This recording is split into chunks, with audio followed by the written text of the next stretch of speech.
This Jugger shield is made from EPP. If you haven't heard of this material before, it's basically EPS on steroids.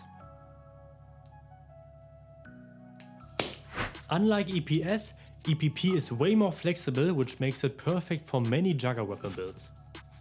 You can use EPP to make pommels, reinforce the upper part of your weapon, pad handles, and most importantly, build shields. Back in the day, Jugger shields were made from wood, which is extremely heavy. This 12-year-old shield, for example, weighs around 1,300 grams. That's a lot by today's standards. To put that into perspective, this modern shield weighs only 390 grams. That means it's more than 3 times lighter. And by the way, you can easily build even lighter shields with this material, weighing around 300 grams. About 10 years ago, we tried building shields from EPS and XPS before discovering EPP, but it was only a matter of time before they all broke. These materials are just too brittle to absorb repeated impacts.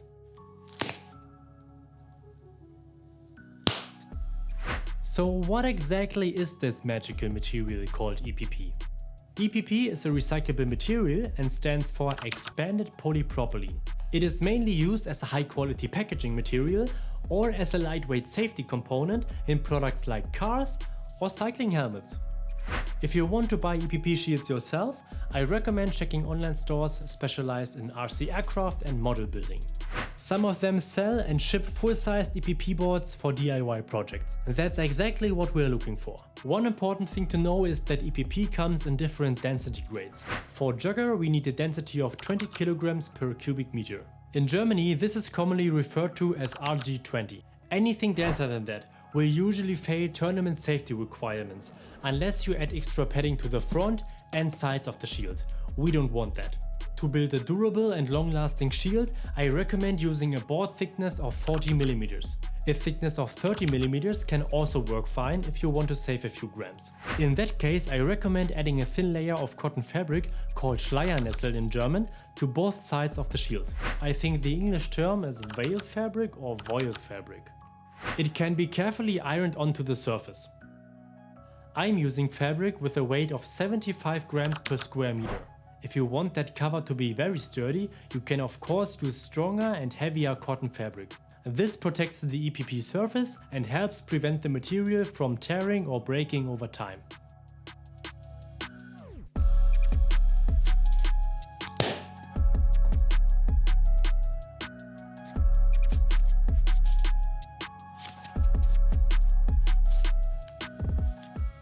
The last thing I want to show you is how to cut and glue the material.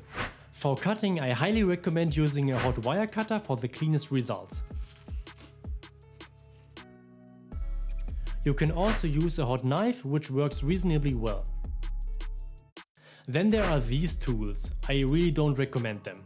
I don't even know what they're called. They are mainly designed for EPS, but EPP requires a bit more heat to cut properly. If you're on a tight budget, you can also use a saw blade. Just keep in mind that any non-heated cutting method will create a lot of mess. One important note, EPP is a type of plastic. If you're cutting it with heated tools indoors, make sure to open a window and use a fan to ensure good ventilation. When it comes to gluing EPP, I highly recommend using a flexible adhesive. Some of these adhesives can create a bond that's actually stronger than the material itself. In Europe, UHU Por is one of the best adhesives for this job. Look for solvent-free adhesives so they don't damage the material. And always test a new adhesive on a small piece of EPP first. Otherwise, you can seriously damage your weapon. I'll put links to everything I mentioned in this video in the video description. Thanks for watching! Please share your EPP ideas and projects in the comments down below. Tschüss!